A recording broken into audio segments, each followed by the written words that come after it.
Before we get into the video, I want to bring an important social issue to your attention. As many of you know, on Friday, the Supreme Court of the United States voted to overturn Roe v. Wade, which protected abortion rights. Because of this decision, a lot of women are stuck in states where abortion has been immediately criminalized or will be criminalized within the next month. In the description below, I will be including a list of abortion funds and other resources. Please donate if you can. It is crucial that everyone has access to abortion, and it can be a death sentence for those without it. Now onto the video. Okay, hello everyone, welcome back to my channel. Today's video is going to be talking about K-pop eras I think aged badly. Quick disclaimer, this is an assessment of whole eras, aka comeback periods. This is not just a critique of a song. When I say an era aged badly, it doesn't mean that I inherently dislike the title track. Some of the eras included in this video include songs that I love. However, the eras that made it onto this list are included because I think they're weak due to concept, promotions, commercial performance, etc. So just because a song is on this list doesn't necessarily mean I hate it. I just think it aged badly for other reasons.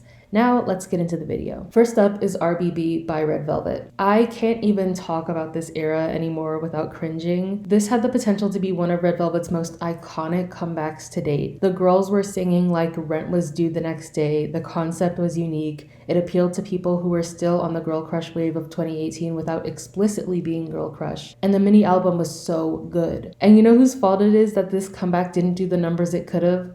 Fucking SMs. They released RBB on November 30th, a day before December and a full fucking month after October. This was clearly a Halloween concept, and yet for some reason they decided to schedule this comeback well after it had passed. They did this with Peekaboo as well, and funny enough, those are two Red Velvet comebacks with the least amount of wins since their debut. As always, SM did fuck all to promote them this era, and it doesn't help that Reveloves are notoriously lazy. It's sad that a lot of non-fans don't even know this era exists because of how poorly RBB was promoted. Like, this is genuinely the most embarrassing moment for me as a Revelove. There's really no good reason this comeback flopped as hard as it did. Next up is Black Mamba by aespa. Now, contrary to the title, this isn't an era I think aged badly. In fact, I think Black Mamba kind of pulled a Benjamin Button and aged better as more time passed. People went in way too hard on this song, and I think I finally know why. This is just my opinion, but I think what really threw people off this era was the announcement from SM that aespa would have an AI concept. Like, if you were around during the month or so before aespa made their debut, you remember this was a huge point of contention amongst K-pop stans. And a lot of you may be thinking, okay, well, they still have the AI concept, so shouldn't that be causing all of their comebacks to tank? But the thing is, this was their debut, and we really had no idea how the AI concept was going to be integrated into their comebacks and overall group activities. There was a lot of debate over whether or not aespa would have 8 members, 4 being real people, and then 4 being AI. A lot of people were put off by the AI concept, and many people thought that it would be heavily integrated into their concept. But for the heat aespa got over the AI concept, the extent to which they integrate the AI versions of the members into comebacks is really negligible. Keep in mind, I consider myself a casual listener of aespa at best. I'm sure they do more with the AI members in the SM Universe videos they make, but those videos are like 20 minutes long and non-fans are not watching them. To a casual listener or fan, the hype of the AI members at debut really seems minuscule in comparison to what we actually got. They don't set up projectors so that they can perform with aespa on stage.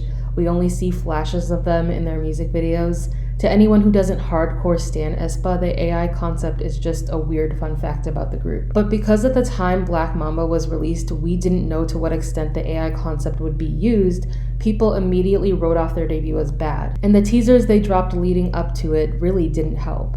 But looking back on it now, it really wasn't as bad as people made it out to be. I definitely like it more than their other releases. The concept was cute, the choreo was impressive, it was a solid debut, but that got overshadowed by their hotly debated AI concept. If Lee Soo-man had put at least 5% effort into explaining how the AI concept would be incorporated into their comebacks and group activities, I'm almost positive that half the controversy around their debut wouldn't exist. They say all publicity is good publicity, but I really have to argue otherwise in this case. The majority of hate around this song has nothing to do with the song itself and everything to do with the AI debacle. Remove that from the equation and this is a really solid debut. Next up is Pirate by Everglow. I gotta be honest, this era just wasn't giving us anything new. Everglow is already pretty nugu and this era was not doing them any favors. 2021 already had a bunch of noise music releases and this wasn't helping them stick out from the crowd. I really feel like this comeback only existed to fill space. It didn't really feel any different from their previous releases. releases. It kind of felt like a mashup between Dun Dun and Adios. And that's in terms of concept, not sound. I love Girl Crush when it's done properly, but at this point it feels like it's getting repetitive. Same visuals, same outfit, same everything, just with a new song playing in the background. I really enjoy Everglow's concept, and I was one of the first people to defend them after they released First because I loved that comeback. However, I think their company really needs to think about the direction they're taking Everglow's concept in. Come up with something new. La Di Da was a really refreshing twist on the Girl Crush concept, and people still rave about that comeback to this day. That's not to say I want them to milk that specific concept for all it's worth, but I want to see them try something different. Girl Crush can be a very versatile concept, and there are so many Girl Crush concepts out there that are so vastly different from each other. Adios was Girl Crush, Bad Boy was Girl Crush, Doo Doo Doo Doo was Girl Crush. There are so many ways to approach the concept, and I feel like Everglow has truly gotten stagnant with how they approach Girl Crush. It seems like a lot of girl groups who strictly do Girl Crush encounter this problem. Hopefully with their next comeback they can find a way to revive their concept. Next up is Alcohol Free by Twice. As much as I love this era, this was really the beginning of the end for Twice's digitals.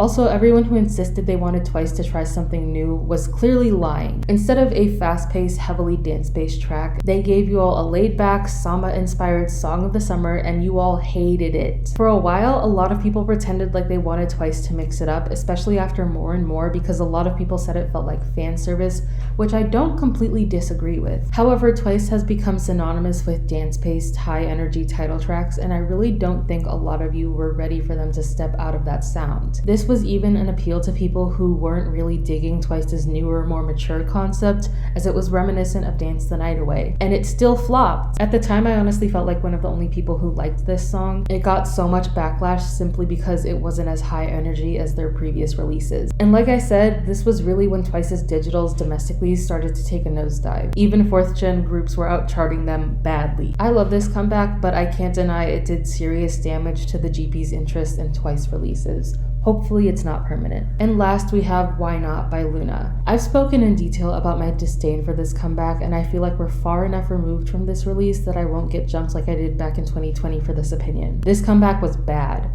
Like really bad. This looked like a Luna comeback, but it didn't sound like it at all. Which was a shame because the concept itself was not bad, it was the song they chose to go with it. The sound and the concept for this song clashed so much. I promise you, if you watch the music video on silent for the first time, you would never be able to guess that sort of sound was what accompanied the visuals. I felt like this was trying to ride what little hype So What brought them, but this went in the wrong direction completely. It wasn't even Girl Crush, and frankly this was noisier than So What. It didn't even have a good vocal heavy bridge to save it like the former did. This comeback was completely overshadowed by Voice, which was a million times better. I don't think it was title track material, but it literally held this comeback together. Ultimately, this era was forgettable. Had it not been for the album, I feel like a lot of people would not revisit this comeback. Anyways, that's all for this video. Thank you all for watching, and please make sure to donate to the abortion funds in the description if you can. I'll see you in my next video. Bye!